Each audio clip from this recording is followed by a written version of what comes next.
80 years ago today, UNESCO was first formed to promote world peace by uniting countries through education, the arts, sciences, and culture. Fostering universal respect for all nations, UNESCO, which stands for United Nations Educational, Scientific, and Cultural Organization, as well as member states, sponsoring projects that improve literacy, provide technical training and education, advance science, and preserve regional and cultural history. Read the major milestone UNESCO just completed in Iraq 1940 Machu Picchu improved by Pedro Schicli, CC license. UNESCO largest and most well-known activity is the designation of landmarks that hold cultural or natural importance. These UNESCO World Heritage Sites are masterpieces of human creative genius and landmarks of nature, designated as patrimony, with outstanding value to the story of humanity. There have been 220 sites protected across 168 countries so far. Italy is the country with the UNESCO World Heritage Sites 60, with China closely following with 59 and Germany some distance behind at 54. The United States has 26, many of which are natural. Mali Mausoleum UNESCO F. Bandarin UNESCO has also launched global movements, such as education for all, to further advance its core objectives of ensuring no child goes uneducated. UNESCO also plays a large role in the protection of monuments and patrimony from destruction, but natural and human causes.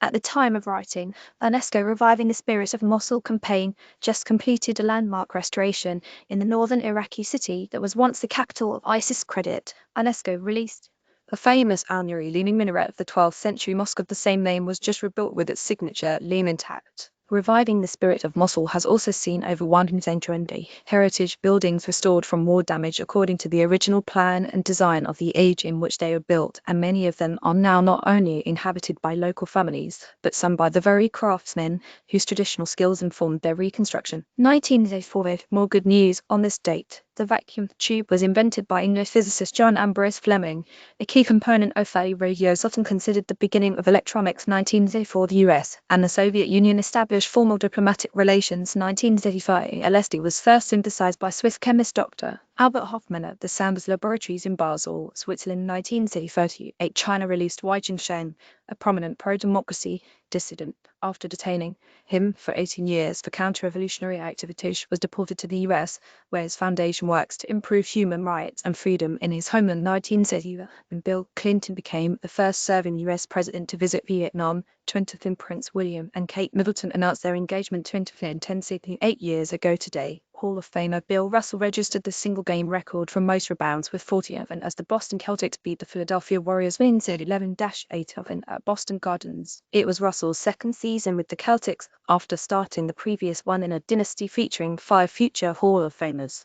Against the Warriors, he broke the record for corralling 40 rebounds, which had never been done before, but he registered another 9 for good measure. Bill Russell, when he signed for the Celtics in 1930, Russell averaged 16.6 points per game and a league record average of 22.7 rebounds per game, creating a sense that there was no player more talismanic to the team in the league, and it won him the MVP award that year. While the Celtics didn't win the finals the year, some say because Russell picked up an injury in Game 3, the next season Russell eclipsed these averages and they won the championship at a canter after setting a record for regular season wins. The season after that, Russell shattered his own rebound record by putting up 60 in a game against the Syracuse Nationals. To this day, Russell owns 3 of the top 4 personal rebound records in the NBA, while he and Wilt Chamberlain are the only players in NBA history with more than 20 career rebounds, the only ones to average more than 20 rebounds per game throughout their respective careers. 1930 and 13 years ago, Benazir Bhutto became the first woman to lead a Muslim state when she was elected the Prime Minister of Pakistan in the first open election known in more than a decade.